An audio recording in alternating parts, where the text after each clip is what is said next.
Operation सिंदूरनंतर सध्या भारत आणि पाकिस्तानमध्ये जे तणावपूर्ण वातावरण निर्माण झालेलं आहे आणि अशा परिस्थितीमध्ये एक महत्त्वाची बातमी जी आहे ती समोर येत आहे. पाकिस्तानकडून ज्या प्रकारे ड्रोन हल्ला केला जातो त्याचप्रमाणे आता भारताकडून सुद्धा पाकिस्तानला चोख प्रत्युत्तर जे आहे ते देण्यात आलेलं आहे. अत्यंत महत्त्वाची बातमी आहे. सध्याच्या घडामोडीची सगळ्यात महत्त्वाची बातमी आहे ही. भारतीय नागरिकांसाठी अत्यंत महत्त्वाची बातमी आहे. भारताकडून पाकिस्तानला जे आहे ते चोख प्रत्युत्तर जे आहे ते देण्यात आलेलं आहे. भारत पाकिस्तानमध्ये सध्या तणावपूर्ण वातावरण पाहायला मिळत आहे. भारताच्या जम्मू, जैसलमेर आणि अमृतसरमध्ये पाकिस्तानाकडून ड्रोन हल्ला करण्यात आला होता. मात्र या पाकिस्तानच्या ड्रोन हल्ल्याला भारताकडून सुद्धा प्रत्युत्तर जे आहे ते दिलं जात आहे. या हल्ल्याचा प्रयत्न भारताने खरं तर पाकिस्तानने जो ड्रोन हल्ला करण्याचा प्रयत्न केला होता तो प्रयत्न मात्र भारताने हाणून पाडलेला आहे.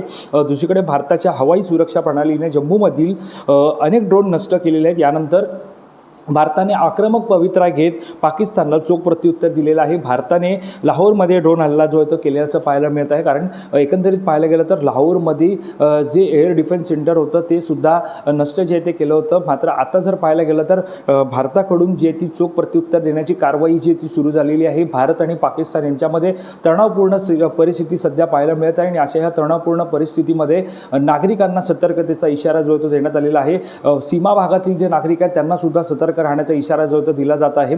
सध्या जर आपण पाहायला गेलं तर जम्मू असेल, अमृतसर असेल आणि सोबतच आरएसपुरा असेल, एकंदरीत पाहायला गेलं तर या सगळ्या ठिकाणी सध्या हाय अलर्ट जो आहे तो जारी करण्यात आलेला आहे.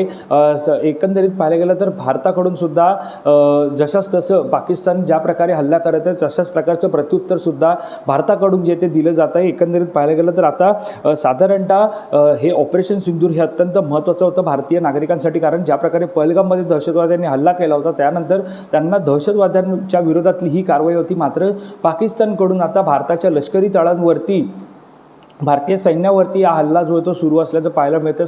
हल्ला जो आहे तो केला जातो. मात्र त्याला आता प्रत्युत्तर जे आहे ते दिलं जात आहे. एकंदरीत सध्या जर पाहायला गेलं तर आता भारतसुद्धा पाकिस्तानला जशाच तसं उत्तर देताना पाहायला मिळत आहे. भारताने सुद्धा ड्रोन हल्ला जो आहे तो सुरू केल्याचं पाहायला मिळतं आहे. लाहोरमध्ये सध्या भारताकडून एकंदरीत पाहायला गेलं तर ड्रोन हल्ला हा करण्यात आलेला आहे.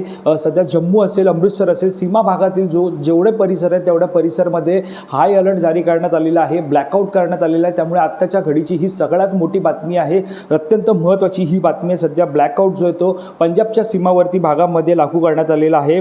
यासोबतच सध्या पाहायला गेलं तर ड्रोन हल्ला केल्यानंतर पाकिस्तानकडून जो ड्रोन हल्ला करण्यात आला होता त्यानंतर संरक्षण मंत्री राजनाथ सिंग यांनी तातडीची उच्चस्तरीय बैठक जी ती बोलावलेली आहे. यामुळे तिन्ही सैन्य दलांच्या प्रमुखांसोबत परिस्थितीचा आढावा जो तो घेतला जात आहे. सध्या पाहायला गेलं तर अत्यंत ही सध्या महत्त्वाची घडामोड आहे ती पाहायला मिळते. भारत आणि पाकिस्तान यांच्यामध्ये तणावपूर्ण वातावरण निर्माण झालेलं आहे. ज्या प्रकारे पाकिस्तानकडून ड्रोन हल्ला करण्यात आला होता त्यालाच प्रत्युत्तर आता भारताकडून सुद्धा दिलं जात आहे. भारताने सुद्धा लाहोरमध्ये ड्रोन हल्ला केल्याचं पाहायला मिळत आहे. या संदर्भातील अधिक माहिती जाणून घेण्यासाठी तुम्ही माय महानगर लाईव्हला सबस्क्राईब करायला विसरू नका.